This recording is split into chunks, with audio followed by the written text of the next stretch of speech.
IFM News. IFM News. IFM News. Lokal.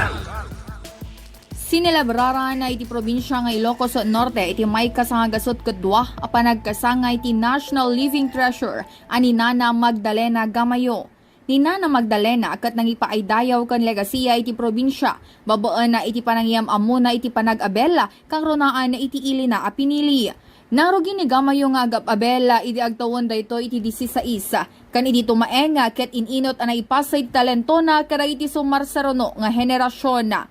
Bayat iti naglabas a dekada ni Nana Magdalena kat inpapas na iti nangadala iti agduduma a klase wenno disenyo iti Panag-abela nga iso iti nakagunudan na iti pamadayaw kas National Living Treasure babaan na iti gawad sa manlilikha ng bayan na award iti tawon 2012.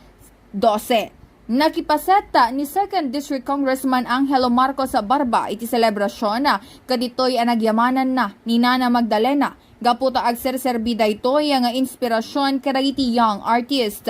Inayo ni Barba daytoy iti pammaneknek at iti traditional art kasa iti Panag-abela iti basit a komunidad kat mangipaay iti dakkel a dayaw iti entero a probinsya ken nagbalinpay nga parte iti cultural heritage iti Pagiliana. Kabayatan na iti selebrasyon ti Panagkasangay na upat nga agad-adal iti kolehiyo. Tinaipayan ti scholarship grant nga pinunduan na iti lokal a gobyerno.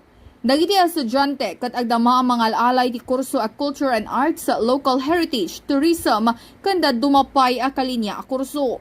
Nakidaray pay dagiti daduma nga opisyal ti gobyerno dito'y probinsya ken nangipaay ti mensahe ni Governor Cecilia Araneta Marcos kas panangablaaw kani Nana Magdalena Gamayo. Para iti IFM News, Idol Bernadette Toledo, Tatak, IFM.